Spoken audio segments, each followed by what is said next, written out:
என்னுடைய சகோதர சகோதரிகளை நான் வாழ்த்துகிறேன். கர்த்தர் உங்களை நடத்துவாராக. பாருங்க, இதோ திறந்த வாசலை உனக்கு முன்பதாய் நான் வைத்திருக்கிறேன். இதோ திறந்த வாசலை உனக்கு முன்பதாய் நான் வைத்திருக்கிறேன்.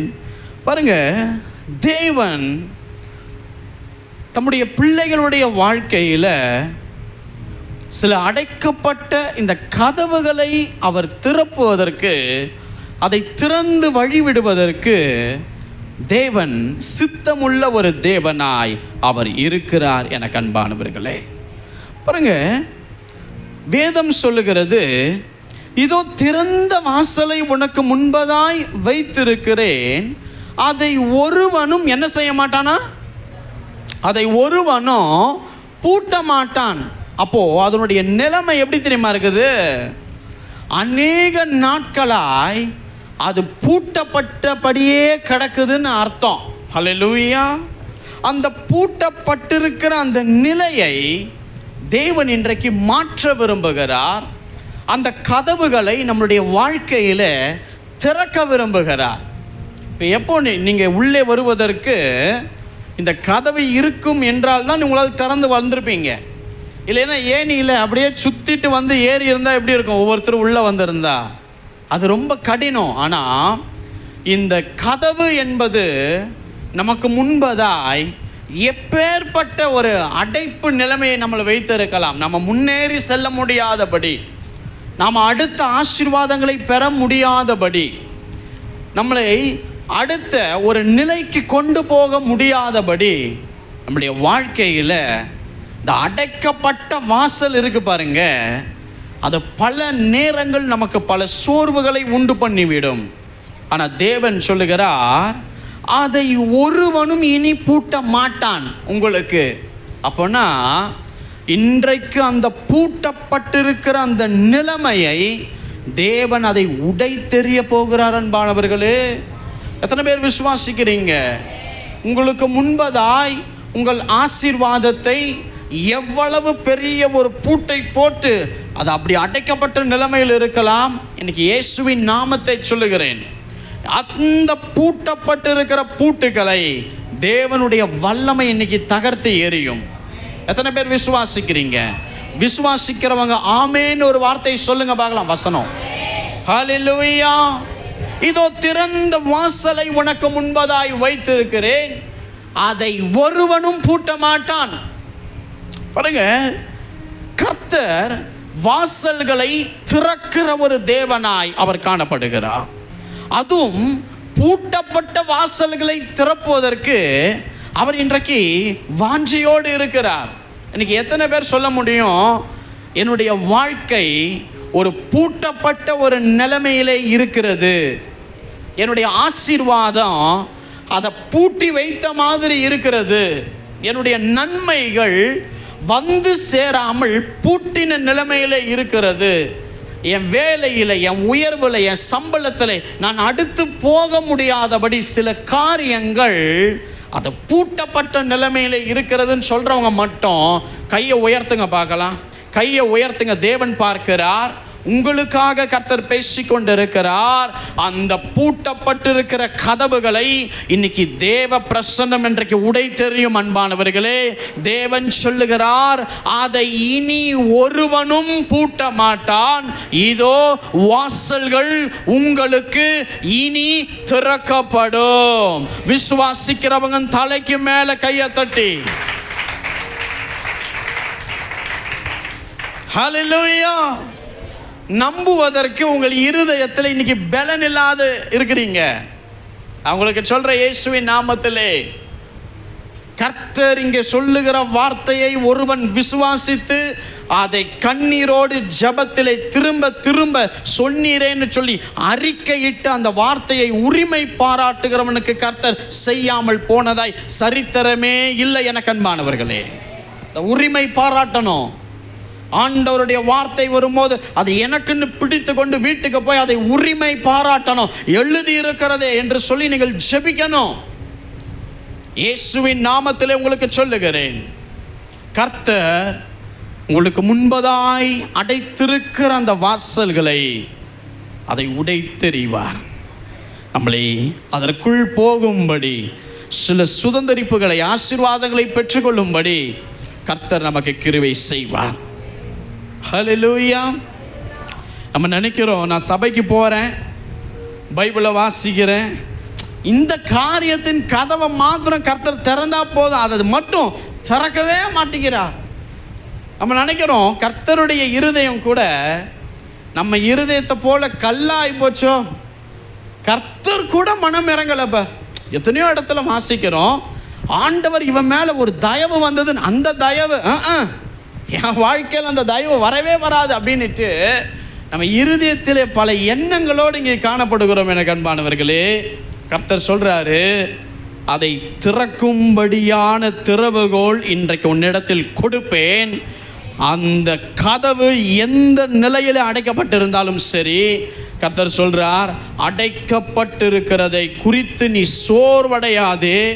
இனி திறக்குமான்னு கேள்வி கேட்டு உன் உள்ளத்தில் எழும்பி சோர்ந்து போகாதே. இயேசுவின் நாமத்திலே உங்களுக்கு சொல்லுகிறேன், திறவுகோலே இல்லைனாலும் உனக்கு முன்பதாய் பூட்டப்பட்டிருக்கிற கதவுகள் உனக்காக, எனக்காக, சபைக்காக, அடுத்த நிலைக்காக நமக்கு முன்பதாய் பூட்டப்பட்டிருக்கிற அத்தனையும் தகர்த்தெறியப்படும். எனக்கு அன்பானவர்களே, அத்தனையும் தகர்த்தெறியப்படும்.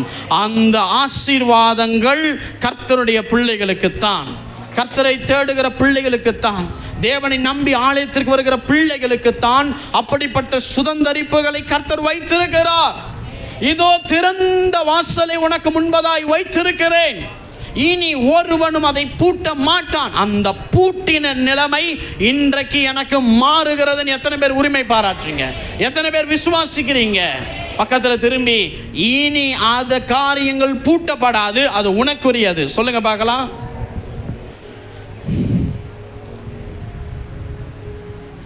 பாருங்க, அந்த பூட்டப்பட்டிருக்கிற கதவுகள் அது நிச்சயமாய் திறக்கும். அது நமக்காக, அது கர்த்தரால் உண்டாகும். அந்த பயங்கரமான காரியங்கள் கர்த்தரால் நடப்பிக்கப்படும் என்பதை புரிந்துக்கோங்க. அல்லேலூயா. அதை ஒருவனும் பூட்ட முடியாது. எனக்கு அன்பானவர்களே, காரணம், அநேக வருடங்களாக அது பூட்டப்பட்டிருக்கு, அநேக மாதங்களாக அது பூட்டப்பட்டு இருக்கு.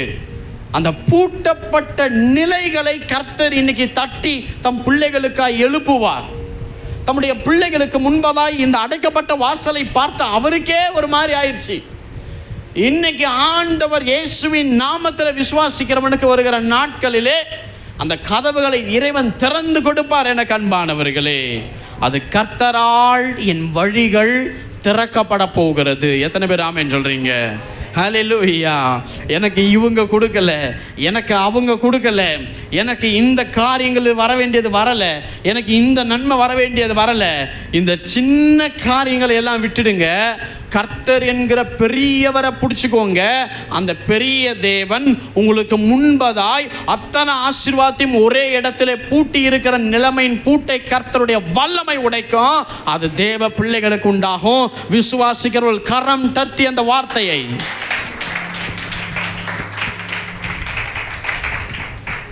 உங்கள் வாழ்க்கையிலே அப்படிப்பட்ட காரியங்களை திறப்பார். அவர் இந்த சாத்தியம் இல்லாத காரியத்தை எல்லாம் சாத்தியப்படுத்துவாருங்க. இந்த கோணலான காரியங்கள் எல்லாம் அவர் சரி பண்ணுகிற தேவன் தம் பிள்ளைகளுக்காய் அந்த வாசல்களை திறப்பார். அந்த அடைக்கப்பட்டது அது திறக்கப்படும், மூடப்பட்டதும் உங்களுக்கு திறக்கப்படும். அந்த ரெண்டு ஆசீர்வாதங்களும் கர்த்தர் உங்களுக்கு தருவார் வருகிற நாட்களிலே. அன்பானவர்களே, உங்களுடைய ஆசீர்வாதத்தை ஒருவனாலையும் ஒருத்தியாலையும் அதை இனி பிடித்து வைக்க முடியாதுன்னு எத்தனை பேர் விசுவாசிக்கிறீங்க? எத்தனை பேர் விசுவாசிக்கிறீங்க? என் நன்மை இனி சத்துருக்களுடைய வீட்டில் அல்ல, என்னுடைய ஆசீர்வாதத்தை பிடித்து வைத்திருக்கிறவன் கையில் இனி இருக்காது. கர்த்தர் அதை பிடுங்கி என் கரத்திலே கொடுக்க அவர் வல்லமையுடைய தேவனாக இருக்கிறார். என் ஆசீர்வாதம் என் சத்துருக்களுடைய வீட்டில் இனி இருக்க போறதல்ல, என் ஆசீர்வாதம் என்னுடையதாய் மாறும்படி என்னுடைய தேவன் எனக்காக மகா காரியங்களை செய்ய போகிறார். அவர் எனக்காக பல அடி கதவுகளை மட்டுமல்ல, அடுத்து நான் நடக்க வேண்டிய பாதைகளில் இருக்கிற ஒவ்வொரு மூடப்பட்ட கதவுகளும், ஒவ்வொரு கதவுகளையும் தேவன் எனக்கு தரப்போகிறார். இன்றைக்கு வாசல் திறக்கப்பட போறதுனால் அடுத்து ஒவ்வொன்றையும் நான் பெற்றுக்கொள்ள போகிறேன். என்னை தாழ்த்த ஜெபிக்க கர்த்தரை விசுவாசிக்க ஒவ்வொரு படியிலும் கர்த்தரை என்னை முன்னேற செய்ய போறான்னு சொல்றவங்க எல்லாம் ஆமென். ஜெபிக்கிறவனுக்காக அதை செய்வார், கர்த்தரின் பிள்ளைகளுக்காக அதை செய்வார். ஹல்லேலூயா. அஜெபத்தில் இருக்கும் பொழுது ஒரு தரிசனத்தை கர்த்தர் கொடுத்தார். அந்த பாருங்க, ஒரு பூட்டை நான் பார்த்தேன். ஒரு தரிசனத்திலே ஒரு காரியத்தை தேவன் எனக்கு காண்பித்தார். அந்த ஒரு பூட்டை நான் பார்த்தேன். பாருங்க, இந்த பூட்டில் இந்த பூட்டை பார்த்தீங்கன்னா, இது கர்த்தர் காமிக்கும் போது எனக்கு புரியலை. ஆனால் இதை பார்க்கும் பொழுது அது திறந்து பல வருஷம் இருக்கும் போல இருக்கு. அதனுடைய கீ அது எங்கேயோ தொலைஞ்சு போயிடுச்சு போல இருக்கு. பாருங்க, அது ஒன்றுத்துக்கும் உதவாத பூட்டு தான். ஆனால் அந்த பூட்டுக்கு கீ போடுற இடத்துல ஒரு வாசலை கர்த்தர் அந்த செடி துளிர்க்கும்படியான ஒரு காட்சியின் தரிசனத்தை தேவன் நேற்றுக்கு எனக்கு காண்பித்தார். அன்பானவர்களே, பாருங்க, இப்படி துருபிடித்து போய் நம்முடைய வாழ்க்கையில் நன்மைகளே இல்லாத நம்ம வாழ்க்கை இந்த நிலைமையில் இருக்கலாம். இயேசுவின் நாமத்தை சொல்லுகிறேன், இப்படி துளிர் விடும்படியான காரியங்கள் ஜெபிக்கிறவனுக்கும் உபவாசத்தில் தரித்திருக்கிற கர்த்தருடைய பிள்ளைகளுக்கு வருகிற நாட்களிலே இப்படிப்பட்ட அனுகூலமான வாசல் என தலைக்கு மேலாய் திறக்கப்பட போகிறது என்று விசுவாசிக்கிறவன் கரத்தை பலமாய் தட்டி, கர்த்தர் இப்படிப்பட்ட காரியத்தில் இருந்து கூட எனக்கு நன்மையை கொடுக்க அவரால் முடியும்னு நீ விசுவாசிக்கிறியா? பக்கத்தில் திரும்பி, இப்படிப்பட்ட என் வாழ்க்கையில கூட இந்த மாதிரியான துளிரை வரும்படி கர்த்தர் செய்வார். பக்கத்தில் திரும்பி சொல்லுங்க பார்க்கலாம். ஹல்லேலூயா. கர்த்தர் அப்படிப்பட்ட வாசலை உனக்கு திறப்பார். விசுவாசித்து சொல்லுங்க. உங்க வார்த்தை அவங்கள பலப்படுத்தும், உங்க வார்த்தை அவங்களை உற்சாகப்படுத்தும், உங்க வார்த்தை அவங்களை எழும்ப செய்யும். ஒருவன் விழுந்து போனா அவங்களை கையை பிடிச்சு நாம தான் தூக்கணும். எனக்கு அன்பானவர்களே, ஹல்லேலூயா. இனி வழிகளை நான் பார்ப்பேன். எத்தனை பேர் விசுவாசிக்கிறீங்க? வழிகள் இன்னைக்கு எனக்கு தெரியல. ஏன் தெரியுமா? என் பிரச்சனையில சூழ்ந்து போச்சு. நான் நடுக்கடலை அமிழ்ந்த போறதற்கு எங்க வழி தெரியும்? நடுக்கடலை விழுந்தா. நான் உங்களுக்கு சொல்லுகிறேன், வழிகளை நீங்க பார்க்கல, ஆனா விசுவாசிங்க, வழிகளை இனி வருகிற நாட்களிலே நான் காண்பேன். வாசல்கள் இனி எனக்கு திறக்கப்படுமான்னு தெரியல, பட் நான் விசுவாசிக்கிறேன், இந்த நடுக்கடலிலே விழுந்து போன எனக்கு வாசல்கள் திறக்கப்பட போறது என்று இறைவனுடைய வார்த்தையை நான் விசுவாசிக்கிறேன். எத்தனை பேர் ஒரு ஆமென் சொல்றீங்க? படைத்தவருடைய வார்த்தையை விசுவாசிக்கிறேன். எத்தனை பேர் ஆமென் சொல்றீங்க? அதை பெற்றுக்கொள்ள போகிறேன். அது என்னுடையதாய் மாறும், அது என் சந்ததிக்குரியதாய் மாறும், அது என் சபைக்குரியதாய் மாறும். இனி நான் எடுத்து வைக்கிற கால்கள் பூட்டப்பட்ட நிலைமையில் இருக்காது, தடுத்து நிறுத்தாது.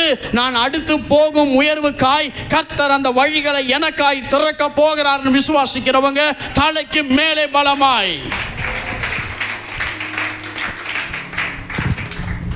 ஹல்லேலூயா. கர்த்தர் தருவார், கவலைப்படாதீங்க. யாருக்கு தருவார் தெரியுமா? இல்லாதவனுக்கு தருவார். சொல்லுங்க பார்க்கலாம். ஆமென். உங்கள் வாழ்க்கையை எடுத்து ஒவ்வொருத்தரும் சாட்சியாக போட்டோம்னா கண்டிப்பாக எல்லாரும் என்ன பண்ணுவாங்கன்னா கஷ்டப்படுவாங்க. ஏன்னா அந்த மாதிரி ஒரு போர்ஷனில் நீங்கள் ஒவ்வொரு குடும்பமும் ஒரு விதத்தில் கஷ்டப்படுறீங்க. அது வெவ்வேறு விதமாக இருந்தாலும், ஒரு காரியங்களாக இருந்தாலும் அந்த பெயின் உங்களுக்கு ஒன்றா இருக்கலாம். உங்களுக்கு இயேசுவின் நாமத்தில் சொல்கிறேன், இனி பூட்டப்பட்டிருக்கிற கதவை நான் பார்க்க மாட்டேன்னு விசுவாசிக்கிறீங்களா? நான் விசுவாசிக்கிறேன். கர்த்தர் வார்த்தை வரும்போது நான் விசுவாசிக்கிறேன், நீங்களும் விசுவாசிங்க. இனிமேல் திறந்த வாசலை தான் நான் பார்ப்பேன். ஹல்லேலூயா. ஆண்டவர் சொல்றார், இனி அதை நான் ஒருவனும் பூட்ட மாட்டான், எந்த சத்ருவும் பூட்ட விட மாட்டார். இனி எந்த காரியங்களும் அதை பூட்டி வைக்க முடியாது. காரணம், அந்த வாசலை இப்பொழுது திறக்க நினைத்தவர் மனிதன் அல்ல, அவர் சுவாசமுள்ள கர்த்தர். அவருடைய ஒரே ஒரு எண்ணம் ஒருத்தனுடைய வாழ்க்கையை தலையெழுத்தை மாற்றும். அன்பானவர்களே, ஹல்லேலூயா. எல்லாரும் சேர்ந்து அந்த வசனத்தை படிக்க போறோம். அந்த வசனம் வைங்க. எல்லாரும் சேர்ந்து அந்த வசனத்தை வாசிக்க போகிறோம். அந்த வசனத்தை எல்லாரும் சேர்ந்து வாசிங்க பார்க்கலாம்.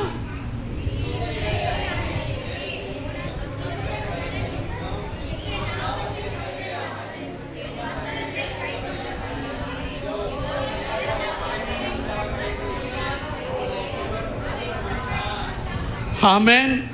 எத்தனை பேர் ஆமென் சொல்றீங்க? பாருங்க,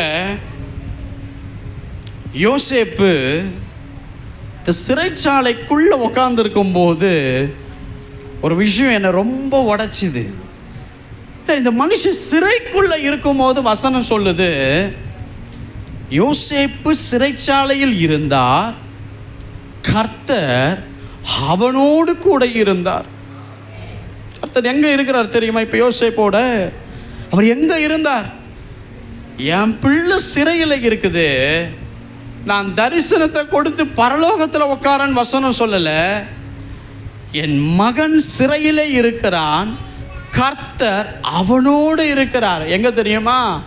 கர்த்தரும் அவனோடு கூட சிறைச்சாலையிலே உட்கார்ந்து இருக்கிறார். இதுதான் நம்முடைய தேவன்.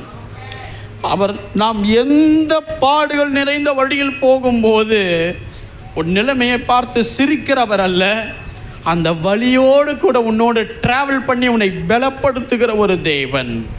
பாருங்க, கர்த்தர் யோசேப்போடு கூட சிறையில் இருந்ததுனால தான் யோசேப்பினுடைய சிறைச்சாலையின் கதவுகள் திறக்கப்பட்டது. அன்பானவர்களே, நீங்க நினைக்கிற மாதிரி சிறைச்சாலையின் கதவுகள் எவனுக்காக? ஒரு விதமான உதவியும் இல்லாமல் யாருக்காவது சிறைச்சாலையின் கதவுகள் திறக்கப்படுமா? கொஞ்சம் யோசிச்சு பாருங்க. எந்த ஹையர் அஃபிஷியலுடைய உத்தரவு இல்லாமல் தண்டனைன்னு கொடுத்த அந்த யோசேப்புக்கு அந்த சிறையின் கதவுகள் திறக்கிறது என்றால், அவன் வெளியே இருந்த அந்த உண்மையை விட சிறைக்குள் வந்த பொழுது இருந்த நீதி அதிகரித்தது. அன்பானவர்களே, அந்த நீதி அது அதிகரித்த நிலைமை காணப்பட்டது. வசனம் சொல்லுது, கர்த்தர் அவரோடு கூட சிறைச்சாலையில் இருந்தார். எனவே அந்த சிறைச்சாலையின் கதவுகள் திறக்கப்பட்டது. அதற்கு அப்புறம் ஒரே ஒரு நாள் கூட யோசேப்பு அந்த சிறைக்குள் வராதபடி பூட்டப்பட்டிருந்த வாசல் நம்மளோடு கூட டிராவல் பண்ற கர்த்தரே அந்த பூட்டை உடைத்து இந்த யோசேப்பை வெளியே கொண்டு வந்தார். இன்றைக்கு எத்தனை பேர் சிறைச்சாலைக்குள்ள உட்கார்ந்து இருக்கிறீங்க? கையை உயர்த்துங்க பார்க்கலாம். நான் சொல்லட்டுமா?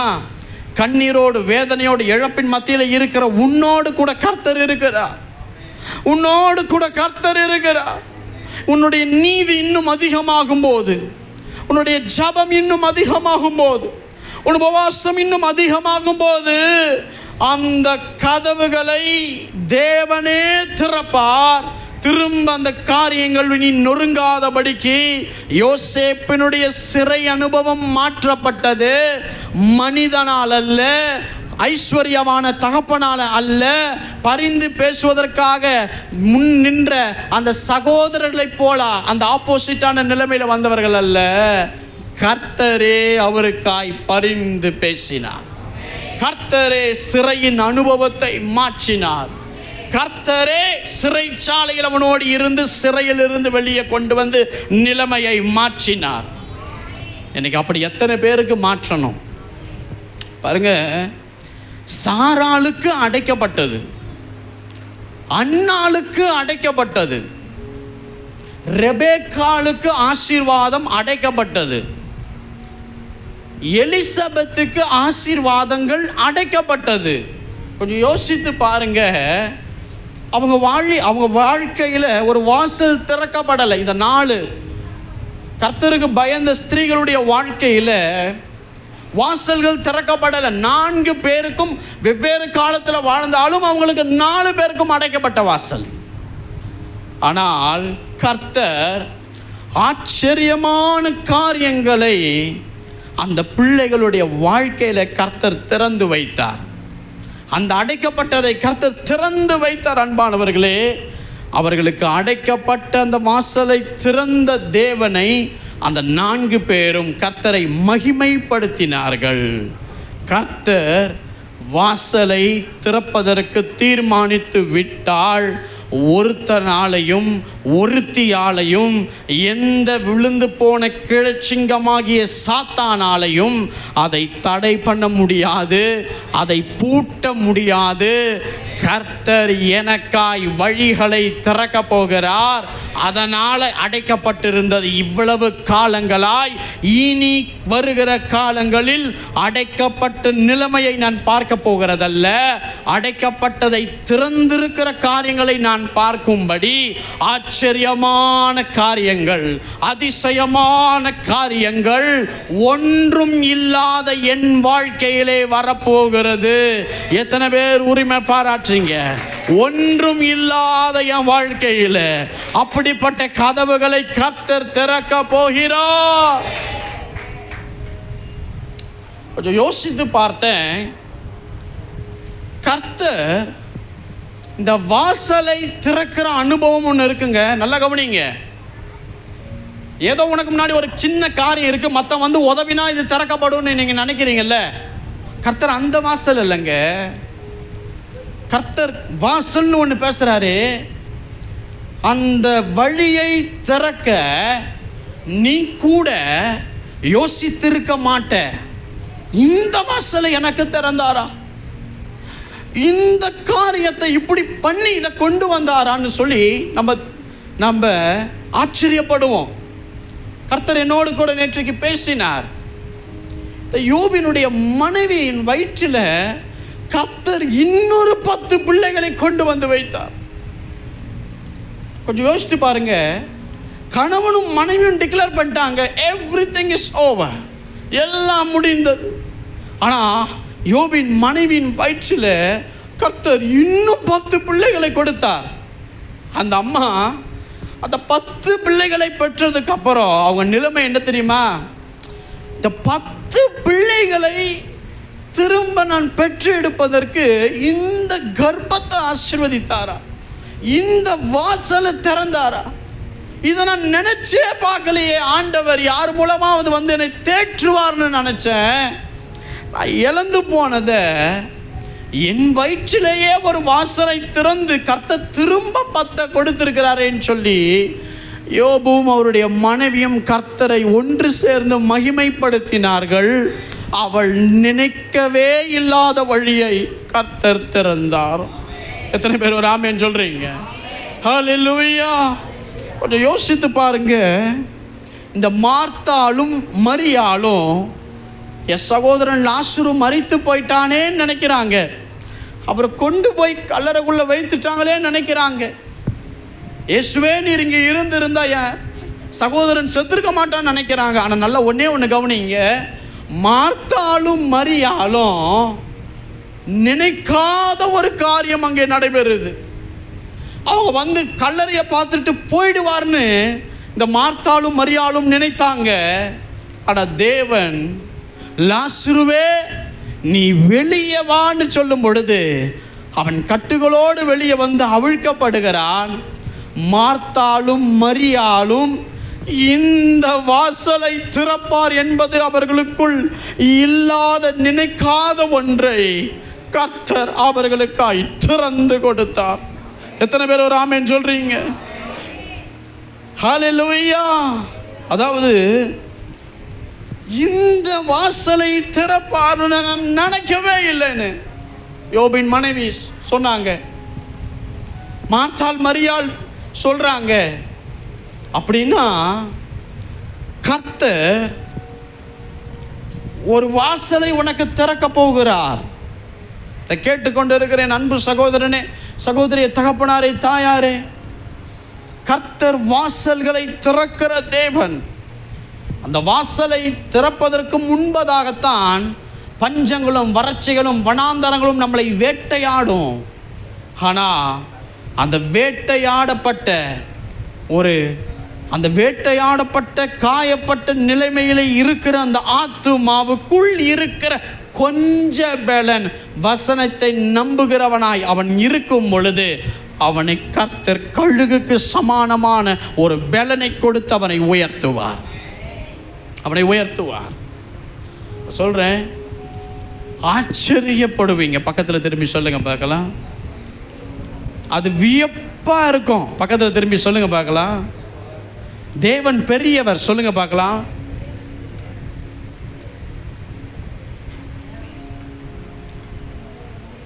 தேவன் பெரியவர் என்பதை யோசனையிலே அவர் பெரியவர் என்பதை நிரூபிப்பார். அன்பானவர்களே, கர்த்தர் பேசுகிற வார்த்தையெல்லாம் பிடித்துக்கோங்க. அதை உரிமை பாராட்டி வர வரைக்கும் ஜெபம் பண்ணுங்க. அந்த சூழ்நிலை மாறுற வரைக்கும் போராடுங்க. பாருங்க, கர்த்தர் என்னோடு நேற்றைக்கு பேசினார். நன்மைகள் வராத வாசலில் இருந்துதான் பல நன்மைகளை சபை பெற்றுக்கொள்ள போகிறோம். நன்மைகள் வராத வாசல்கள். பக்கத்தில் திரும்பி சொல்லுங்க பார்க்கலாம். நன்மைகள் வராத வாசல்கள்.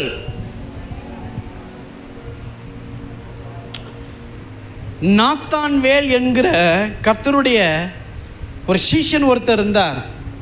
இந்த நாத்தான்வேல் பிலிப்பை பார்த்து சொல்றாரு, நாசரேத்தில் இருந்து யாதொரு நன்மை வரக்கூடுமோ?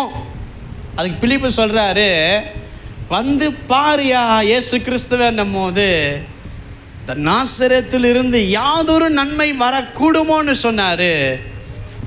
பல நன்மைகளை கொடுக்கிற ஒரு நன்மையான தேவன் வந்தார் என்பதை இந்த நாத்தான்வேல் கண்டு கொண்டார். எனக்கு அன்பானவர்களே, நம்ம வாசிக்க கேட்போம்.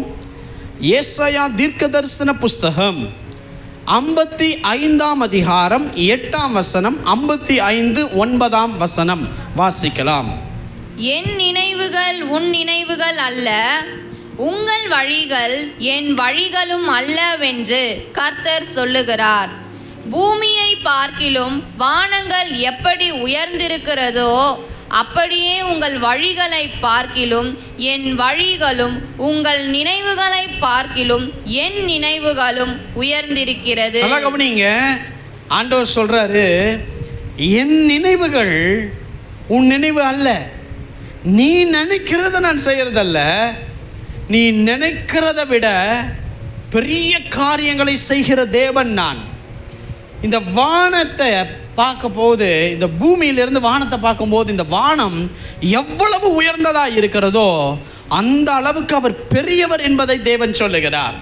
அவர் சொல்றாரு, என் நினைவு உன் நினைவு இல்லை, உன் திட்டம் என் திட்டம் அல்ல, உன் திட்டத்தை விட என் திட்டம் மேலானது. அன்பானவர்களே, உங்கள் பிளானை விட, உங்கள் நினைவுகளை விட கர்த்தருடைய திட்டம் சிறந்தது. எனக்கு அன்பான தேவ பிள்ளைகளே, ஹல்லேலூயா. அந்த சிறந்த தேவன்தான், அந்த பெரிய தேவன்தான். வானம் அவருக்கு சிங்காசனம்ங்க, அட பூமி அவருக்கு பாதப்படி. இந்த பூமியிலிருந்து வானத்தை பாரு, எவ்வளவு அண்ணாந்து உயரம். அந்த மாதிரி நீ போடுற சின்ன திட்டத்தை விட அவருடைய திட்டம் மேலானது.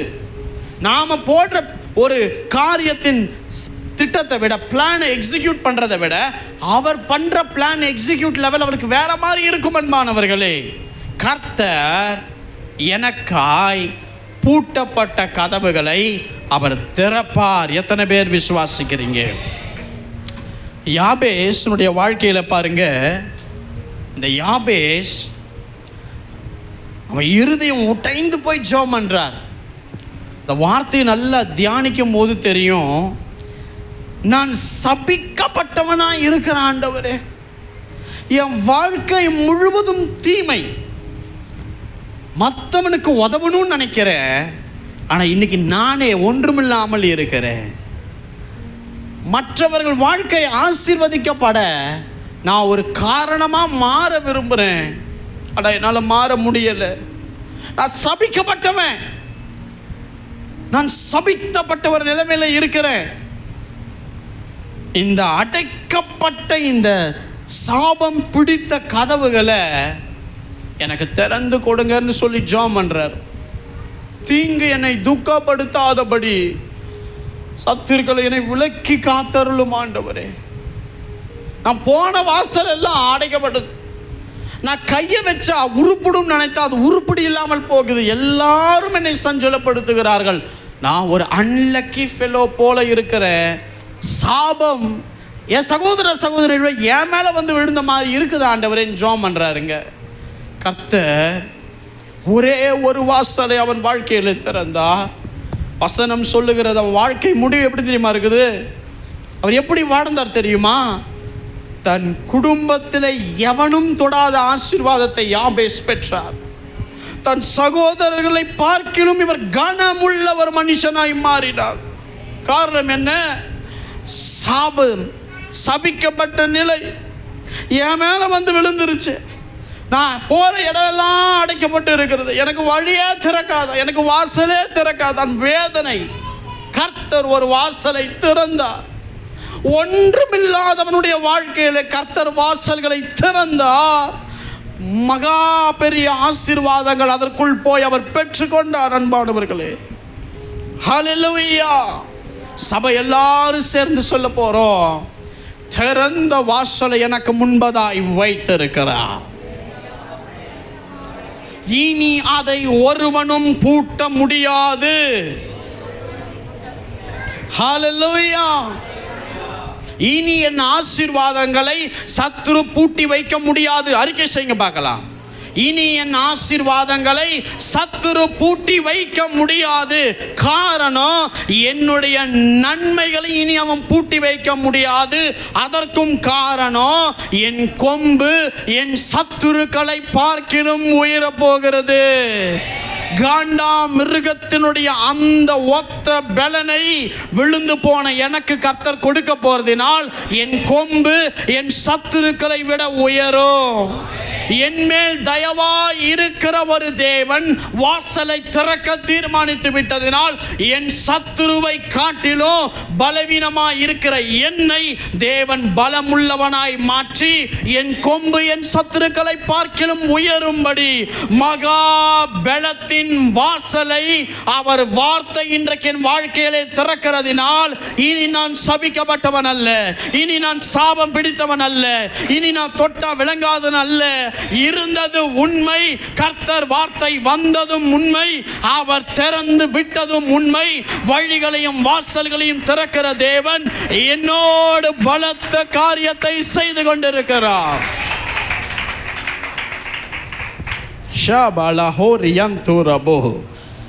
கர்த்தர் எனக்கு வாசல்களை திறக்க போகிறார், என் வழிகளை திறக்க போகிறார். ஹல்லேலூயா. மோசே சொல்றார், நான் திக்குவாய், நான் மந்த நாவுள்ளவன், என்னையே காப்பாற்றிக்க முடியாம நான் எங்கேயோ வந்து 40 வருஷம் தங்கி இருக்கிறேன். ஆனா நீ சொல்லுகிறீர், ராஜா கிட்ட போய் பேசி விடுதலை செய்து மக்களை கொண்டு வர வேண்டுமா? என்னால் எப்படி முடியும்? என்னால் எப்படி முடியும்? ஆண்டவர் சொன்னார், மோசே உன் கையில் இருக்கிறது என்ன? ஆண்டவர், என் கையில் இருக்கிறது ஒரு கோல். இந்த கோலை வைத்து நான் மக்களை வழி நடத்த முடியாது. இந்த கோலை வச்சு நான் ஆற்றை தான் வழி நடத்த முடியும். இந்த கோலை வச்சு என்னால் ஆடு தசை மாதிரி போகாமல் இருக்கிறதுக்கு தான் நான் ஓட்டுவதற்காக தான் வச்சிருக்கிறேன். என் கையில் இருக்கிறது என்னன்னு கேட்குறீங்களே? அவர் இருந்ததில் நினச்சிருப்பார், உன் கையில் இருக்கிறது என்னப்பா? அது கோல் ஆண்டவரே. ஆண்டவர் சொன்னார், அந்த கோலை தரையில் போடுப்பான்னு. அது போட்டால் சர்வமாக மாறிச்சு. அதை பார்த்துட்டு மோசே விலகி ஓடுறார் பயந்து. அப்போ ஆண்டவர் சொன்னார், விலகி ஓடாதப்பா, அதன் வாழை பிடிச்சி தூக்கு அப்படின்னும் போது அது கோலை மாறினது. அன்பானவர்களே, இது அடையாளம். It is not a magic. இது ஒரு பெரிய அடையாளம். இதில் ரகசியங்கள் அடங்கி இருக்கிறது அன்பானவர்களே. ஆனால் இன்றைக்கு தேவன் இதை குறித்து என்ன பேசுகிறார்னா, ஆடு மேய்த்த கோலை தரிசனத்திலே பிரதியட்சணமாய் பார்த்து இந்த சர்ப்பமாய் மாறின இந்த கோலைய கர்த்தர் எதற்கு மோசேயின் கையிலே பெரிய காரியங்களை செய்வதற்காய் கொடுத்தார் தெரியுமா?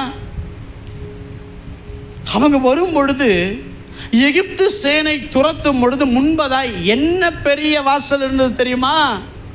செங்கடல். செங்கடல் உள்ள உழுந்தா மூழ்கிடுவாங்க. ஆனால் கர்த்தர் என்ன பண்றார் தெரியுமா? மோசே, உன் கையை அந்த சமுத்திரத்தின் மேல் நீட்டுப்பான் போது கையில் இருந்த கோலை வச்சு சமுத்திரத்தின் மேல நீட்டுறாருங்க. கையில் இருந்த கோலை வைத்து சமுத்திரத்தின் மேல நீட்டுறாரு. அந்த சமுத்திரம் வழி விட்டு அது மதில் போல நின்றது. பெரிய வாசலை திறக்கும் திறவுகோலாய் அந்த செங்கடல் என்கிற பெரிய வாசலை திறக்கும்படி சாதாரண கோலை திறவுகோலாய் என் தேவன் மோசேக்கு மாற்றினார். ஆமென். கையில் என்ன இருக்கு?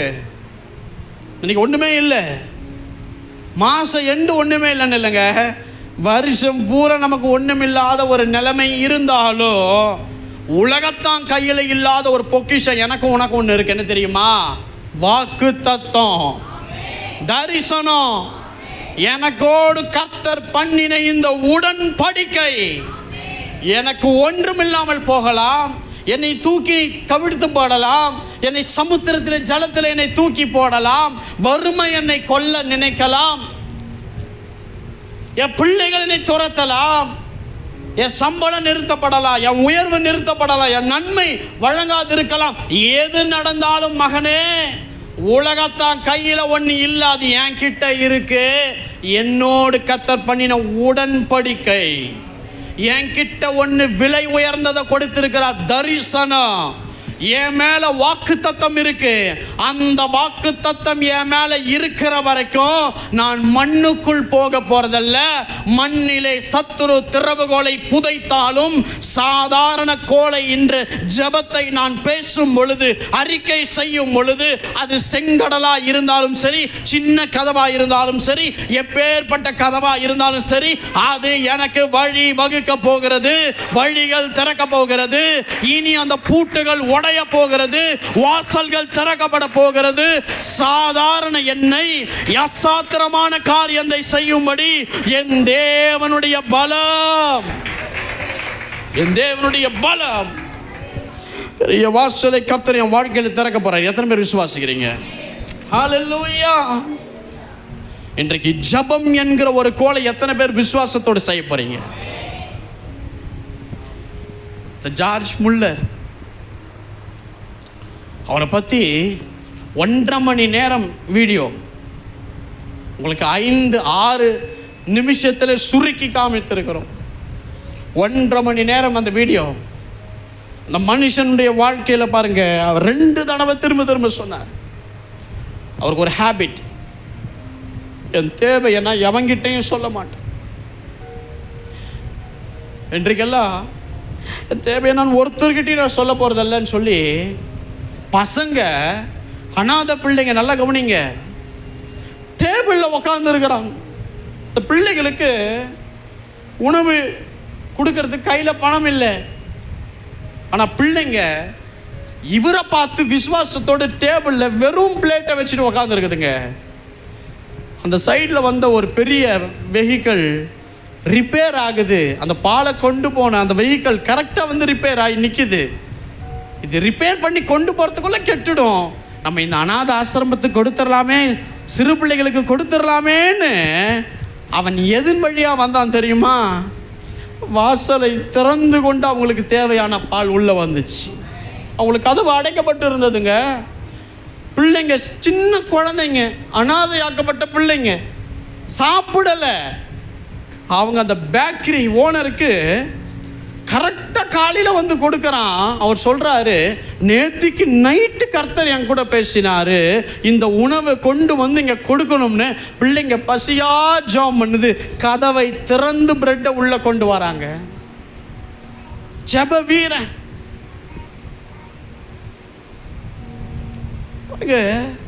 இன்றைக்கு ஜெபம் என்கிற ஒரு பெரிய ஆயுதத்தின் கோல் நமக்குள்ள இருக்கு. விசுவாசத்தை வளர்த்துக்கோங்க. எந்த கதவுகள் பூட்டப்பட்டிருந்தாலும் ஜெபம் அந்த கதவுகளை உடைக்கும். ஜெபம் அந்த திறவுகோலை கொண்டு வரும். ஜெபம் அந்த கதவை உடைத்தெறிந்து நமக்கு தேவையானதை கொண்டு வரும். ஹல்லேலூயா. எத்தனை பேர் தேவைகளோடு இருக்கிறீங்க? நல்லா கரம் உயர்த்தி சொல்லுங்க பார்க்கலாம். அத்தனை பேரையும் விசுவாசமா ஜெபம் பண்ணுங்க. கர்த்தர் நிச்சயமாய் கதவை திறந்து உங்களுக்கு கொடுப்பார். ஹல்லேலூயா. கர்த்தர் கொடுப்பாருங்க. அவர் பூட்டப்பட்ட கதவுகளை திறக்கிற ஒரு தேவன். வாசிக்க கேட்போம். ஆதியாகமத்தின் புஸ்தகம் 28:10. யாக்கோபு பேர்செபாவை விட்டு புறப்பட்டு ஆரானுக்கு போக பிரயாணம் பண்ணி ஒரு இடத்திலே வந்து சூரியன் அஸ்தமித்தபடியினால் அங்கே ராத்தங்கி அவ்விடத்துக்கு கற்களில் ஒன்றை எடுத்து தன் தலையின் கீழ் வைத்து அங்கே நித்திரை செய்யும்படி படுத்து கொண்டார். போதும் பாருங்க, தயவு இங்க பாருங்களேன். யாக்கோபு முதல் முறையாய் பிரயாணம் பண்றார். எங்கிருந்து தெரியுமா? பெயர்செபாவை விட்டு ஆரானுக்கு அவர் டிராவல் பண்றார். ஆனா இவர் வாழ்க்கையிலேயே பண்ண முதல் பெரிய பிரத்யட்சமான தரிசனம் பார்த்த டிராவல் இந்த பெயர்செபாவில் இருந்து ஆரானுக்கு போற வழியில நடக்குது. நல்லா கவனிங்க. இதற்கு முன்பு கர்த்தருடைய பிரத்யட்ச தரிசனம் யாக்கோபுக்கு வந்தது இல்லை. இந்த யாக்கோபுக்கும் கடவுளுக்கும் ஒரு பெரிய இன்ட்ராக்ஷன் இல்லை, ஒரு ரிலேஷன்ஷிப் இல்லை, ஒரு பந்தம் இல்லை, ஒரு ஐக்கியம் இல்லை. என்னதான் அப்பா ஜபிக்கிற ஜப வீரன், ஈசாக்கு ரெபேக்கால் ஜபிக்கிற ஜப வீரனா இருந்தாலும் தம் மகனுக்கும் கடவுளுக்கும் ஒரு பெரிய ஒரு சம்பந்தம் இல்லாத ஒரு நிலையிலே இவர் பெயர்செபாவிலிருந்து ஆரானுக்கு புறப்பட்டு பிரயாணம் பண்ணி போகிறார். இந்த யாக்கோபு ஒரு கூடாரவாசி. அதாவது அம்மா கூடவே இருந்து வீட்டு காரியங்களை எப்படி ஒழுங்கின்படி செய்யணும், வீட்டு காரியங்களை எப்படி கரெக்டாக பண்ணணும்னு இந்த யாக்கோபு அம்மாவோடு இருக்கிற ஒரு மகன் கூடாரவாசியாய் காணப்பட்டார். இந்த தாய் தகப்பனை விட்டு முதல் முறையாய் இவர் பிரியும் நேரம் வந்தது. இவருக்கு இவங்க தாய் தகப்பன் தான் எல்லாமே. இவருடைய ஆசீர்வாதம் அப்படின்னா என்னுடைய தாய், என்னுடைய தகப்பன், என் தாய் எப்பயுமே எனக்கு சப்போர்ட்டாக இருப்பா அப்படின்னு யாக்கோபு அந்த அவர் இருதயம் முழுவதும் அவங்க அன்பினால் நிரப்பப்பட்டு இருக்கிறது. இப்போ தான் சொந்த சகோதரனுக்கு விலகி ஓடுகிற ஒரு சூழ்நிலை வருது. காரணம் சேஷ்டபுத்திர பாகத்தை ஏசாவது எடுத்துக்கிட்டார். ரெண்டாவது, ஏசாவுக்கு வர வேண்டிய முதல் மகனுடைய அந்த ஆசீர்வாதங்களும் அவருக்கு அவங்க தகப்பனார் விரும்பி கொடுத்த ஆசீர்வாதங்களையும் இந்த யாக்கோபை எடுத்துக்கொண்டார். ஸோ ஏசா கொல்ல நினைக்கும் பொழுது தன் தாய் இவங்களை அனுப்பி வைக்கிறார். பாருங்க, இந்த பிரயாணம் தான் யாக்கோபுடைய வாழ்க்கையில் பெரிய மாற்றத்தை உண்டு பண்ணியது. நல்லா கவனிங்க. இது வரைக்கும் எந்த ஆசீர்வாதமான வாசல்களும் இந்த யாக்கோபுக்கு திறக்கப்படவே இல்லை. இவர் ஆசீர்வாதம்னு நினைச்சா அவங்க அப்பா அம்மா மட்டும்தான் இருந்தாங்க. ஆனால் முறையா தம் பிரியமான அம்மா இல்லாம கர்த்தர் யாக்கோபை பிரயாணம் பண்ண வைக்கிறார். அப்பா இல்லாமல் பிரயாணம் பண்ண வைக்கிறார். கூட ஒருவனும் இல்லாமல், ஒரு மந்தை இல்லாமல், ஒரு சேனை இல்லாமல் தனிமையாய் முதல் முறையாய் கர்த்தர் பிரயாணம் பண்ண வைக்கிறார். எப்படி நம்ம போகும்போது யாராவது ஒருத்தர் நம்ம கூட வரணும்னு நினைப்போம்ல, ஒரு கடைக்கு போகும்போது, ஆனால் நம்மளோடு பேசிக்கிட்டே இருந்தால் நல்லா இருக்கும், யாராவது ஒருத்தர் கம்பெனி கொடுத்தா நல்லா இருக்கும் நம்ம நினைப்போம்ல. அந்த மாதிரி தான் யாக்கோபு வாழ்ந்தார். ஆனால் தேவன் ஒரு பிரயாணத்தை கொண்டு வந்தார் பாருங்க. அந்த மனுஷன் அதோட எவன் உதவியும் அவன் நாடாமல் இருந்தாருங்க. அல்லேலூயா. தனிமையா அவர் காணப்பட்டார். என்னால் இது தனிமையா சமாளிக்க முடியுமான்னு ஒரு பயம் அவருக்கே இருந்திருக்கும். பாருங்க, சூரியன் அஸ்தமித்தது, நைட்டு வந்துச்சு. வெறும் ஒரு கல்லை எடுத்து வைத்து தலையில வைத்து தூங்குறார். முதல் முறையாய் அவர் வாழ்க்கையில் பிரத்யட்சமான ஒரு சொப்பனம் வருகிறது. அதில் ஒரு ஏணி பூமியிலே வைக்கப்பட்டிருந்தது. அன்பானவர்களே, ஒரு ஏணி பூமியிலே வைக்கப்பட்டிருந்தது. அதனுடைய நுனி வானத்தை எட்டி இருந்தது. தேவ தூதன் அதிலே இறங்குகிறவர்களாக ஏறுகிறவர்களாக அதிலே வைத்தார். எனக்கு அன்பானவர்களே, அதற்கு மேலாக கர்த்தர் நின்று, நான் உன் தகப்பனாகிய ஆபிரகாமின் தேவன் ஈசாக்கின் தேவனுமாகிய கர்த்தர், நீ படுத்திருக்கும் பூமியை உனக்கும் உன் சந்ததிக்கும் கொடுப்பேன் என்கிற ஒரு சத்தம் அந்த சொப்பனத்திலே யாக்கோபின் வாழ்க்கையிலே முதல் முறையாய் கர்த்தர் பேசுகிறார். தேவன் சொன்னார், யாக்கோபே, நீ மேற்கேயும் கிழக்கேயும் வடக்கேயும் தெற்கேயும் பரம்புவாய். நான் உன்னோடு கூட இருந்து நீ போகிற இடத்திலே உன்னை காப்பாற்றி இந்த தேசத்திற்கு உன்னை திரும்பி வர பண்ணி, நான் உனக்கு சொன்னதை செய்யும் அளவும் உன்னை கைவிடுவது இல்லை.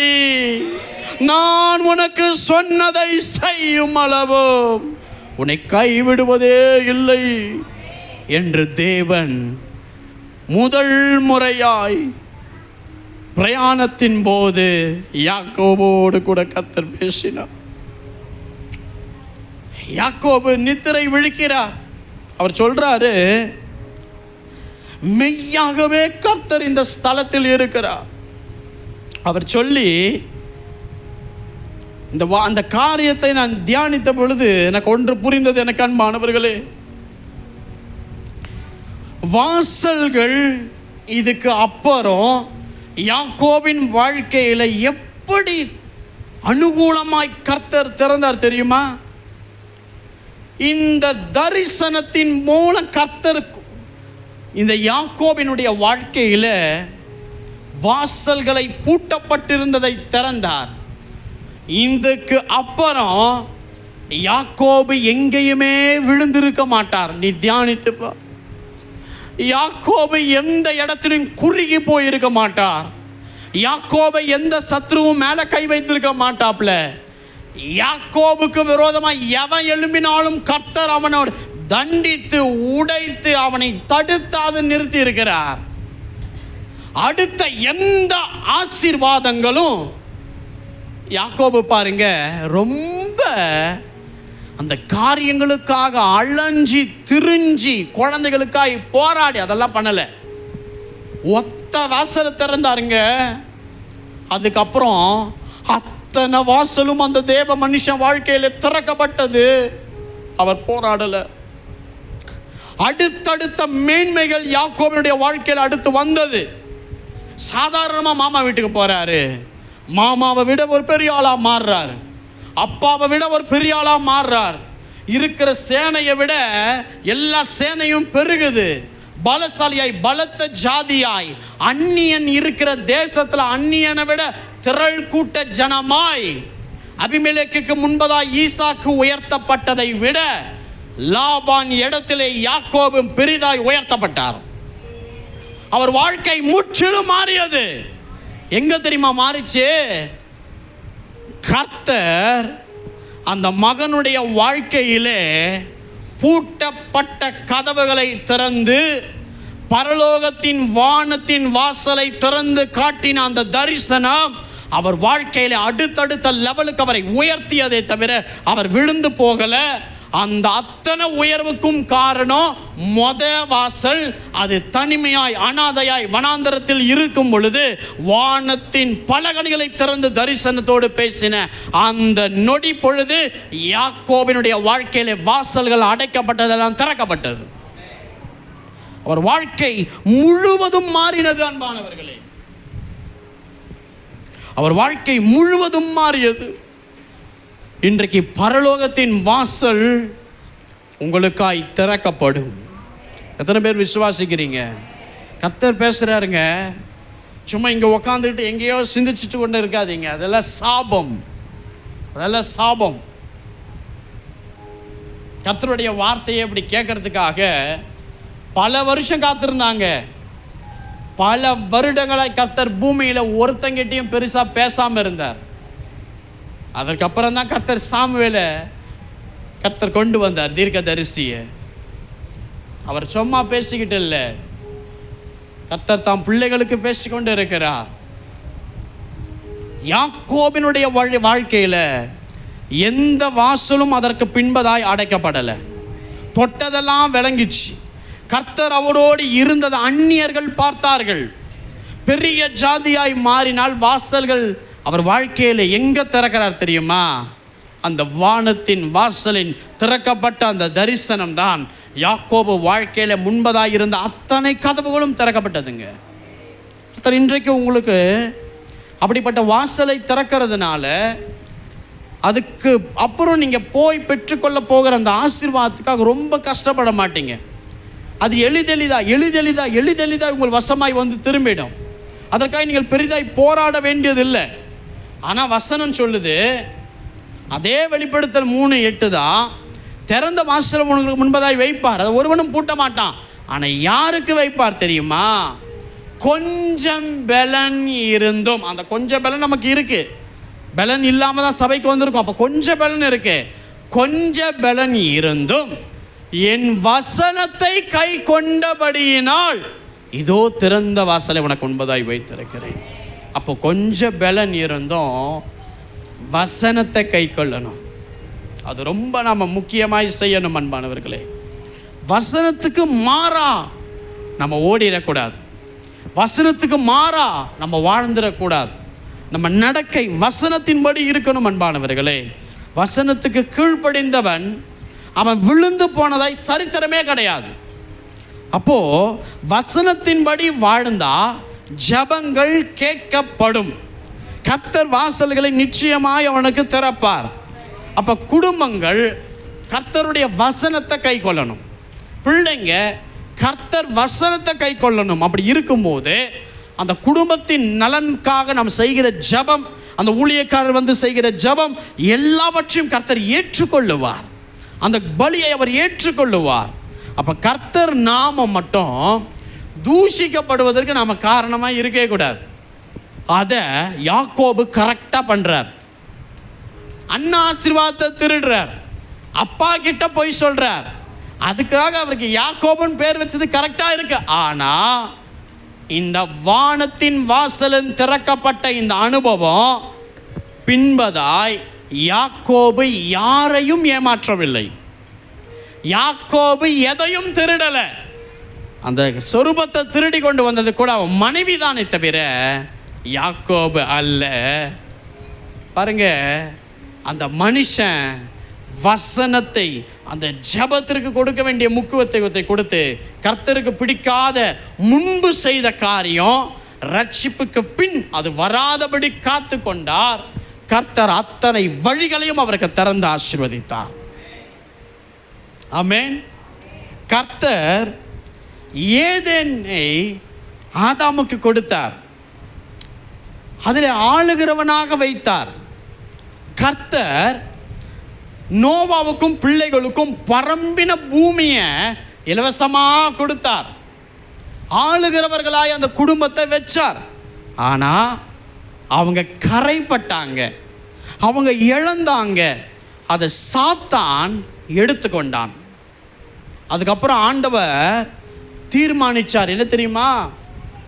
இந்த ஆளுகிற ஆசீர்வாதம், பெரிய வாசலை ஒருத்தன் வாழ்க்கையில் திறக்கிற ஆசீர்வாதத்தை நாம் எளிதாக கொடுத்தோம்னா இப்படித்தான் ஏதேனை போல கொடுக்கப்பட்ட பரம்பின பூமியை போல மனுஷன் கெடுத்து போடுவான்றதுக்காக மனுஷன் கஷ்டப்பட்டு கொஞ்சம் பலன் இருந்தும் உபத்திரவத்தில் எவன் என்ன பிடிச்சிக்கிறானோ அவங்களுக்கு இனி வாசலை திறப்போம்னுட்டு கர்த்தர் தீர்மானத்தை எடுத்தார். புரியுதுங்களா? கர்த்தர் பாடுகளுக்கு அப்புறம் ஆசீர்வாதம் என்கிற தீர்மானம் ஆதியிலே இல்லை. ஏதேன் தோட்டத்தை வைக்கிறார், ஆதாம ஆளுகிறவனாய் வைக்கிறார். பரம்பின பூமி நோவா குடும்பத்துக்கு முன்னாடி வைத்து போய் பழுகி பெருகுகின்றார். ஆளுகிற ஆசீர்வாதம். அவங்க பெரிய பாடுபட்டாங்களா? ஆதாம் பாடுபட்டாரா? சோதனைக்குட்பட்டாரா? அதுக்கு முன்னாடியே, சோதனைக்குட்படுவதற்கு முன்பதாகவே ஆளுகிற ஆசீர்வாதம் கொடுக்கப்பட்டது. அவங்க சோதனையில் அதுக்கப்புறம் விழுந்து வெளியேற்றப்பட்டாங்க. சாத்தான் அந்த பூமியை எடுத்துக்கொண்டான். ஆனால் கர்த்தர் தீர்மானித்தார், இனி கொஞ்ச பலன் இருந்தும் என் வார்த்தைக்கு கீழ்ப்படிந்து சோதனையிலே ஜெயிக்கிறவனுக்கு இனி ஆளுகிற ஆசீர்வாதத்தை கொடுப்பேன் என்கிற தீர்மானத்தை எடுத்ததினால் தேவன் 14 நாள் 7.5 நாளில் போய் சேர வேண்டிய பிரயாணத்தை கூட 40 வருஷம் கொண்டு போனார். அங்கே அந்த பாலும் தேனும் ஓடுகிற இடத்திற்குள் போவதற்கு முன்பதாய் கொஞ்ச பலன் இருந்தும் வசனத்தின் கட்டளைகளையும் அவன் கைவிட்டதனால் அவன் மாண்டு போனான். ஆமென். இந்த ஸ்ட்ரக்சரை கர்த்தர் இங்கே தான் கொண்டு வரார் அன்பானவர்களே. அதனால் நம்ம சோதனைகள் எல்லாம் சாதனையாக மாறும். நம்ம போராட்டம் எல்லாம் ஜெயமாக மாறும். விட்டு கொடுத்துடாதீங்க.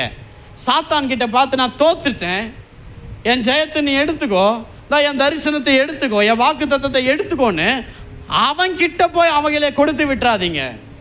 இப்போ சோர்ந்து போய் இப்படின்னு விழும்போது அது அவன்கிட்ட கொடுக்கறதுக்கு சமானம். நம்மளை ஆளுகிறவனாக வச்சிருக்கிறாருங்க. நம்ம இந்த பாதைகளை கடந்து வந்த பின்பதாய் நாம் பெற்றுக்கொள்ள போகிறோம். கடைசி காலத்தில் சபை வசனத்தில் நிலை நிற்கணும், கை கொள்ளணும். கொஞ்சம் பலன் இருந்தும் கர்த்தரை தேடணும் மறுதளிக்காமல். அப்போதான் பெரிய பெரிய வாசல்களை திறப்பார். நான் முடிக்க விரும்புகிறேன். நான் யோசித்து பார்த்தேன், தாவீது வாழ்க்கையில் கர்த்தர் எப்படி வாசலை திறந்தார் அப்படின்னா, தேவன் சாமுவேல் என்கிற ஒரு தீர்க்கதரிசியை அனுப்பி என்னையினால் அவர் தலையாங்க அபிஷேகம் பண்றார். இதுக்கு அப்புறம் என்ன நடந்தது தெரியுமா? தாவீதனுடைய வாழ்க்கையில் சிங்கத்தை ஜெயிக்கிறார், கரடியை ஜெயிக்கிறார், அடுத்து அந்த கோலியாத்தை ஜெயிக்கிறார். இது கூட பெரிய மேட்டர் அல்ல. ராஜாவுக்கு முன்னாடி சுரமண்டலத்தை வாசிக்கும்படியான பொறுப்பு கிடைத்தது. ஒரு வாசல் கிடைக்குது, ஒரு வழி பிறக்குது. ராஜாவுக்கு முன்னாடி போய் சுரமண்டலத்தை எடுத்து வாசிக்கிறார். அடுத்த பொறுப்பு என்ன தெரியுமா? 1000 பேருக்கு அதிபதியா சவுல் ராஜா தாவீதை வைத்தார். எத்தனை பேருக்கு?